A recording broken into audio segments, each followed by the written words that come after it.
Hi friends, welcome to CRISIL. അങ്ങനെ അടുത്ത മാസം നടക്കാൻ പോകുന്ന 2024 T20 ലോകകപ്പിനുള്ള ഇന്ത്യൻ ടീമിനെ പ്രഖ്യാപിച്ചിരിക്കുകയാണ്. 15 പേരെയാണ് ടീമിലെടുത്തിരിക്കുന്നത്. 4 പേരെ ട്രാവലിംഗ് റിസർവായിട്ട് അവരുടെ ടീമിൻ്റെ കൂടെ ഉൾപ്പെടുത്തിയിട്ടുമുണ്ട്. അപ്പോൾ അതിൽ പല താരങ്ങളെയും എടുത്തിട്ടില്ല, പല താരങ്ങൾക്കും ചാൻസ് കൊടുത്തു എന്നൊക്കെ പറഞ്ഞുകൊണ്ട് ഒരുപാട് വിവാദക പരാമർശങ്ങൾ പലരുടെയും ഭാഗത്തു നിന്ന് ഉണ്ടാവുന്നുമുണ്ട്. മുൻ താരങ്ങളും അതുപോലെ തന്നെ സോഷ്യൽ മീഡിയയിലുമൊക്കെ പല താരങ്ങൾക്കും ചാൻസ് കൊടുത്തതിനെ പറ്റിയും അല്ലെങ്കിൽ പല താരങ്ങളെയും ഈ ടീമിൽ ഉൾപ്പെടുത്തിയില്ല എന്നുള്ളതിനെ പറ്റിയും വലിയ ഡിസ്കഷൻസ് നടന്നുകൊണ്ടിരിക്കുകയാണ്.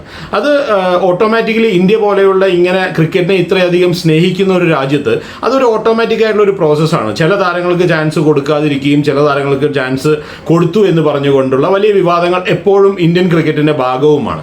ഇപ്പോൾ നമ്മൾ ഈ ടീമിലേക്ക് വരികയാണെങ്കിൽ അങ്ങനെയുള്ള ചില വിവാദങ്ങളിലേക്ക് നമ്മളൊന്ന് എത്തി നോക്കുകയാണെങ്കിൽ അതിൽ ഏറ്റവും പ്രധാനപ്പെട്ട എന്തുകൊണ്ട് ഹാർദിക് പാണ്ഡ്യയ്ക്ക് വൈസ് ക്യാപ്റ്റൻസി കൊടുത്തു, ടീമിൽ പോലും സ്ഥാനമില്ലാത്ത ഒരു താരത്തിന് എങ്ങനെ വൈസ് ക്യാപ്റ്റൻസി കൊടുത്തു എന്നൊരു ഭാഗം. ഹാർദിക് പാണ്ഡ്യ വേൾഡ് കപ്പിൽ നന്നായിട്ട് പെർഫോം ചെയ്യാൻ ചാൻസ് ഉള്ള താരമാണ്, മുൻ കാലഘട്ടങ്ങളിൽ അദ്ദേഹം അത് ചെയ്തിട്ടുണ്ട് എന്നുള്ളത് മറ്റൊരു വിഭാഗം പറയുന്നു. ഇനി റിങ്കു സിംഗിനെ ടീമിൽ ഉൾപ്പെടുത്തിയില്ല എന്ന് പറയുന്ന ഒരു വിഭാഗം, റിങ്കു സിംഗിന് പകരം മറ്റു താരങ്ങളെ ഉൾപ്പെടുത്തിയതുകൊണ്ട് വലിയ കുഴപ്പമൊന്നും ഉണ്ടായില്ല എന്ന് പറയുന്ന ഒരു വിഭാഗം. ഇങ്ങനെ പല പ്രശ്നങ്ങൾ നമ്മൾ കാണാറുണ്ട്. ഏതായാലും നമ്മളെ സംബന്ധിച്ചിടത്തോളം മലയാളികൾക്ക് വളരെ സന്തോഷം പകർന്ന ഒരു വാർത്ത എന്ന് പറയുന്നത് സഞ്ജു സാംസണെ ഈ ടീമിൽ ഉൾപ്പെടുത്തി എന്നുള്ളതാണ്. കാരണം അത് തീർച്ചയായിട്ടും ഈ 2024 ഇപ്പോൾ നടന്നുകൊണ്ടിരിക്കുന്ന ഈ IPL പെർഫോമൻസ് വെച്ചുകൊണ്ട് തന്നെയാണ് സഞ്ജുവിനെ ഈ ടീമിൽ ഉൾപ്പെടുത്തിയിരിക്കുന്നത്. ഋഷഭ് പന്തും സഞ്ജുവുമാണ് ഇന്ത്യയുടെ വിക്കറ്റ് കീപ്പർ ബാറ്റർമാരായിട്ട് ഇപ്പോൾ ഈ ടീമിന്റെ ഭാഗമായിട്ടുള്ളത്. ഏതായാലും അമേരിക്കയിലും വെസ്റ്റ് ഇൻഡീസിലുമായിട്ട് നടക്കുന്ന ഈ ലോകകപ്പിൽ കളിക്കാനുള്ള ഭാഗ്യം സഞ്ജുവിന് ഉണ്ടാകട്ടെ എന്ന് ആദ്യം തന്നെ ആശംസിക്കുകയാണ്. മറ്റു ചില കാര്യങ്ങളിലേക്ക് നമ്മൾ തിരിച്ചു വരികയാണെങ്കിൽ ഏകദേശം ഒരു 6 മാസം മുമ്പാണ് ഇന്ത്യയിൽ വെച്ചിട്ട് ഏകദിന ലോകകപ്പ് നടന്നത്. അതിൻ്റെ ഫൈനലിൽ നമ്മൾ ഓസ്ട്രേലിയയായിട്ട് തോൽക്കുകയും ചെയ്തിരുന്നു. അപ്പോൾ ആ ഒരു ടീമിലേക്ക് നമ്മൾ നോക്കിക്കഴിഞ്ഞാൽ ആ ടീമിലെ പലരും ഇന്ന് ഈ 2020 ലോകകപ്പിൻ്റെ ഭാഗമല്ല. ഇന്ത്യൻ ടീമിലേക്ക് നമ്മൾ നോക്കിക്കഴിഞ്ഞാൽ ശ്രേയസ് അയ്യർ ആ ടീമിൽ ഉൾപ്പെടുത്തിയിട്ടില്ല. ശ്രേയസ് അയ്യരെ ഇതിൽ ഉൾപ്പെടുത്തണമെന്ന് ആരും പറഞ്ഞിട്ടുമില്ല, അത് വേറൊരു കാര്യം. അതുപോലെ തന്നെ ഒരു ഫസ്റ്റ് ചോയ്സ് വിക്കറ്റ് കീപ്പറായിട്ട് അന്ന് ടീമിലുണ്ടായിരുന്ന KL രാഹുലിനെ ഈ ടീമിൽ നിന്ന് മാറ്റിയിട്ടുണ്ട്. സെക്കൻഡ് ചോയ്സ് വിക്കറ്റ് കീപ്പറായിട്ട് അന്ന് ടീമിലുണ്ടായിരുന്ന ഇഷാൻ കിഷനും ഈ ടീമിൻ്റെ ഭാഗമല്ല. അതിന് പകരമായിട്ട് 2 പുതിയ വിക്കറ്റ് കീപ്പർമാരെന്നല്ല, ആ ടീമിൽ ഇല്ലാതിരുന്ന 2 പേരെയാണ് അവർ കണ്ടുവച്ചിരിക്കുന്നത്. ഒന്ന് ഋഷഭ് പന്തും മറ്റൊന്ന് സഞ്ജു സാംസണുമാണ്. ഇങ്ങനെ പല താരങ്ങളും, മുഹമ്മദ് ഷമി പരിക്കേറ്റ് പിന്മാറുകയാണ് ഉണ്ടായത്. ഇങ്ങനെ പല താരങ്ങളും കഴിഞ്ഞ ആ ലോകകപ്പിൻ്റെ ടൈമിൽ ഉണ്ടായിരുന്ന പല ആളുകളും ഈ ടീമിലില്ല എന്നുള്ളത് ഒരു പ്രധാനപ്പെട്ട വിഷയമാണ്. എനിക്ക് പറയാനുള്ള പ്രധാനപ്പെട്ട ഒരു കാര്യം എന്ന് പറയുന്നതിൽ ഏറ്റവും നോട്ടബിൾ ആയിട്ടുള്ള ഒരു ഒമിഷൻ എന്ന് പറയുന്നത് ഇഷാൻ കിഷനാണ്. ഇഷാൻ കിഷനെ കുറിച്ച് പറയുമ്പോൾ എനിക്ക് പറയാനുള്ള ഒരു പ്രധാനപ്പെട്ട കാര്യം എന്ന് പറയുന്നത്, കഴിഞ്ഞ ഒരു ലോകകപ്പ് നടക്കുന്ന സമയത്ത് KL രാഹുൽ കഴിഞ്ഞാൽ അടുത്തത് ആരാണ് ഇന്ത്യയുടെ വിക്കറ്റ് കീപ്പർ, അതായത് ഏകദിന മത്സരങ്ങളിൽ ആരായിരിക്കും ഇന്ത്യയുടെ വിക്കറ്റ് കീപ്പർ എന്നുള്ളതിന് സെക്കൻഡ് വിക്കറ്റ് കീപ്പറായിട്ട് ആ ടീമിലുണ്ടായിരുന്നത് ഇഷാൻ കിഷനാണ്. പക്ഷേ ഈ ഒരു ലോകകപ്പിൻ്റെ ഈ 2020 ലോകകപ്പിൻ്റെ സമയം അടുത്തപ്പോഴേക്കും, ഇത്രയും IPL മാച്ചുകളെല്ലാം കഴിഞ്ഞപ്പോഴേക്കും ഈ പല വിദഗ്ധരും ഈ ലോകകപ്പ് ടീമിനെ പ്രഖ്യാപിക്കുന്നതിന് മുമ്പ് തന്നെ അവരുടെ ടീമിനെ പ്രഖ്യാപിച്ചിരുന്നു. 15 അംഗ ടീം ആരൊക്കെ ആയിരിക്കുമെന്ന് പ്രഖ്യാപിച്ചിരുന്നു. അതിൽ ഒരാളുടെ ലിസ്റ്റിൽ പോലും ഇഷാൻ കിഷൻ സ്ഥാനം പിടിച്ചിരുന്നില്ല. കാരണം നമുക്കറിയാം സ്ഥാനം പിടിക്കാനുള്ള ചാൻസും വളരെ കുറവായിരുന്നു. കാരണം 6 മാസമായിട്ട് അദ്ദേഹം ക്രിക്കറ്റ് കളിച്ചിരുന്നില്ല.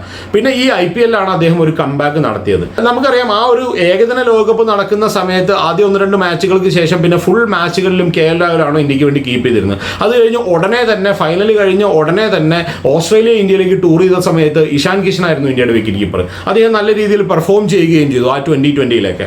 ഇഷാൻ കിഷന്റെ സ്ട്രൈക്ക് റേറ്റിനെ പറ്റിയോ അല്ലെങ്കിൽ അദ്ദേഹത്തിന്റെ ഹിറ്റിംഗ് എബിലിറ്റിനെ പറ്റിയോ ഒന്നും ആർക്കും ഒരു ഡൗട്ട് ഉണ്ടാവാനുള്ള ചാൻസസ് ഇല്ല. പക്ഷെ അതിനുശേഷം ജിതേഷ് ശർമ്മയെ ടീമിൽ കൊണ്ടുവന്ന ഉടനെ തന്നെ ഇഷാൻ കിഷൻ മാനസികമായ ഒരു വിശ്രമം വേണമെന്ന് ആവശ്യപ്പെട്ടുകൊണ്ട് ഇന്ത്യൻ ടീമിൽ നിന്ന് പിന്മാറുന്ന ഒരു കാഴ്ചയാണ് നമ്മൾ കണ്ടത്. പിന്നീട് പല പരമ്പരകളിലും ഇഷാൻ കിഷൻ ഇന്ത്യൻ ടീമിൻ്റെ ഭാഗമായിരുന്നില്ല. കാരണം അദ്ദേഹത്തിന് മാനസികമായ ഒരു വിശ്രമം ആവശ്യമാണ് എന്ന് പറഞ്ഞുകൊണ്ട് അദ്ദേഹം വിട്ടു നിൽക്കുകയായിരുന്നു. ഇന്ത്യയിൽ അങ്ങനെ ക്രിക്കറ്റേഴ്സിൻ്റെ ഇടയിൽ നമ്മൾ സർവ്വസാധാരണമായിട്ട് കാണുന്ന ഒന്നല്ല ഈ മെൻ്റൽ ഫാറ്റിഗ് അല്ലെങ്കിൽ മാനസികമായ വിശ്രമം എന്ന് പറയുന്നത്. പലരും ഇഞ്ചുറി കാരണം കളിക്കാതിരിക്കാറുണ്ട്, ഫിസിക്കലി ആയിട്ടുള്ള ഇഞ്ചുറി കാരണം പലരും കളിക്കാറുണ്ട്. പക്ഷേ ഇങ്ങനെ ഒരു കാരണം പറഞ്ഞ് ലീവ് എടുക്കുന്നത് നമ്മൾ വളരെ റെയറായിട്ട് മാത്രം കാണുന്ന ഒരു സംഭവമാണ്. ഇംഗ്ലണ്ട് ക്രിക്കറ്റിൽ ഒരുപാട് പേര് അവരുടെ ഓപ്പണറായിട്ടുള്ള ട്രെസ്കോത്തിക്കും അവരുടെ ഏറ്റവും മികച്ച ബാറ്റർമാരുടെ ഒരാളായിട്ടുള്ള ജോനാഥൻ ട്രോട്ട്, അദ്ദേഹം ഇപ്പോൾ അഫ്ഗാനിസ്ഥാന്റെ കോച്ചാണ്. ഇവരെല്ലാം ഇങ്ങനെ മാറി നിൽക്കുന്നത് നമ്മൾ പലപ്പോഴും കണ്ടിട്ടുണ്ട്. പിന്നീട് അതിനുശേഷം ബെൻ സ്റ്റോക്സ്, ഇപ്പോൾ അവരുടെ ടെസ്റ്റ് ടീമിന്റെ ക്യാപ്റ്റനായിട്ടുള്ള ബെൻ സ്റ്റോക്സ് ഇങ്ങനെ മാറിയിരിക്കുന്നത് നമ്മൾ കണ്ടിട്ടുണ്ട്. പക്ഷേ ഇന്ത്യയിൽ അങ്ങനെ അധികം കണ്ടിട്ടില്ല. ഏതായാലും ഇഷാൻ കിഷനെ സംബന്ധിച്ചിടത്തോളം ആ ഒരു മാനസികമായ സമ്മർദ്ദം എന്ന് പറഞ്ഞാൽ, നമ്മൾ എപ്പോഴും ക്രിക്കറ്റ് എന്ന് പറയുന്നത് ഒരു ഫൺ ഗെയിമാണ്. നമ്മൾ എൻജോയ് ചെയ്താണ് ക്രിക്കറ്റ് കളിക്കുന്നതെന്നാണ് എല്ലാവരും പറയുന്നത്. ഇപ്പം ഒരു കുട്ടിയെ നമ്മൾ പഠിപ്പിക്കുന്ന സമയത്ത് പോലും ക്രിക്കറ്റ് എൻജോയ് ചെയ്യാനാണ് പറയുന്നത്. Don't think too much. ഒരുപാട് ആലോചിച്ച് തലയിൽ പല കാര്യങ്ങളും കയറ്റി വെച്ച് കഴിഞ്ഞ് കഴിഞ്ഞാൽ നമുക്ക് പെർഫോം ചെയ്യാൻ സാധിക്കില്ല. കാരണം ഒരുപാട് പ്രഷർ സിറ്റുവേഷൻസ് ഒക്കെ ഉണ്ടാവുന്ന ഒരു ഗെയിമാണ്. അപ്പോൾ അതുകൊണ്ട് തന്നെ ആ സിറ്റുവേഷൻസിനെയൊക്കെ നമ്മൾ ഹാൻഡിൽ ചെയ്യണമെങ്കിൽ നമ്മളെപ്പോഴും കൂളായിട്ടിരിക്കണം, കാമായിട്ടിരിക്കണം. ഇതിന് നമ്മൾ മനസ്സിലാക്കേണ്ട ഒരു കാര്യം എന്ന് പറഞ്ഞാൽ, അദ്ദേഹം കണ്ടെത്തിയ ഒരു കാര്യം എന്ന് പറയുന്നത്, അദ്ദേഹം ഒരുപാട് നാളായിട്ട് ഇന്ത്യൻ ടീമിന്റെ കൂടെ തന്നെയായിരുന്നു. ഇന്ത്യൻ ടീമിന്റെ കൂടെ ട്രാവൽ ചെയ്യുന്നു, അവരോട് താമസിക്കുന്നു, അവരോട് പ്രാക്ടീസ് ചെയ്യുന്നു. പക്ഷെ ഒരുപാട് മാച്ചുകളിലൊന്നും അദ്ദേഹത്തിന് കളിക്കാനുള്ള അവസരം കിട്ടിയില്ല.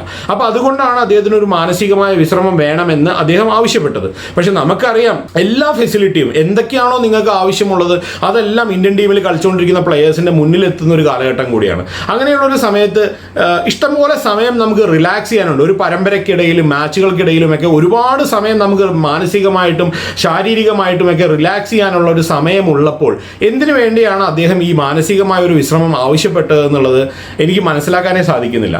മേ ബി അദ്ദേഹത്തിന് പല റീസൺസ് ഉണ്ടായിരിക്കും, അദ്ദേഹത്തിൻ്റെതായ റീസൺസ് ഉണ്ടായിരിക്കും.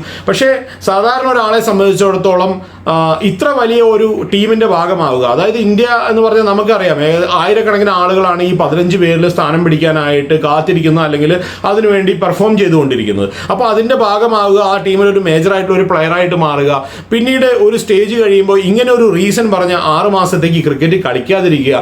തിരിച്ചു വരുമ്പോൾ നമുക്കറിയാം അദ്ദേഹം ഇപ്പോൾ IPL കാണിക്കുന്ന ഒരു പെർഫോമൻസ് കാണുമ്പോൾ തന്നെ നമുക്കറിയാം അദ്ദേഹം കോൺഫിഡന്റ് അല്ല എന്ന് നമുക്ക് മനസ്സിലാവുന്നുണ്ട്.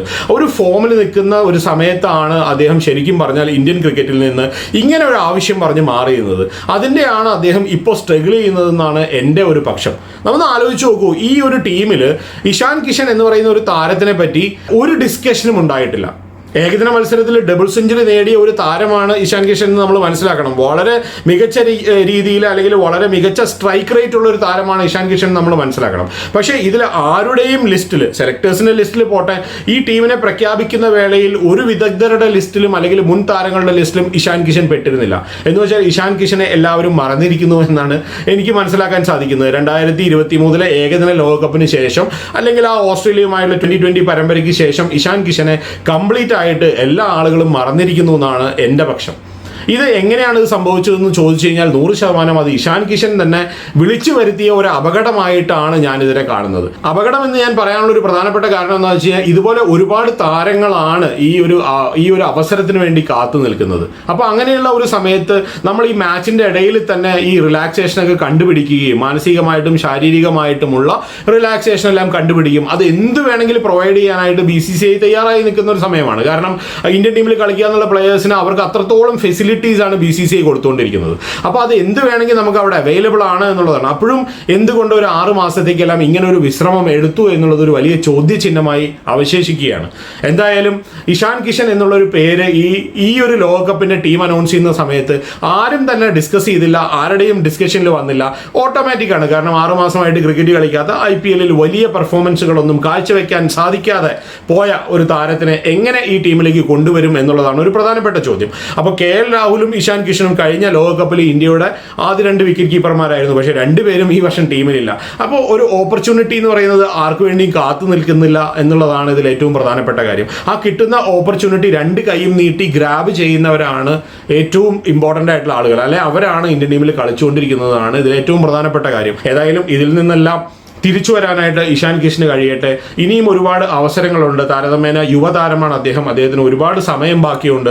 ഇതിൽ നിന്നെല്ലാം തിരിച്ചു വരാൻ സാധിക്കട്ടെ, അദ്ദേഹം മികച്ച രീതിയിൽ പെർഫോം ചെയ്യട്ടെ, വീണ്ടും ഇന്ത്യൻ ടീമിന്റെ ഭാഗമാവട്ടെ എന്ന് ആശംസിച്ചുകൊണ്ട് നിർത്തുന്നു. മറ്റൊരു വീഡിയോയുമായിട്ട് നമുക്ക് വീണ്ടും കാണാം. ബൈ.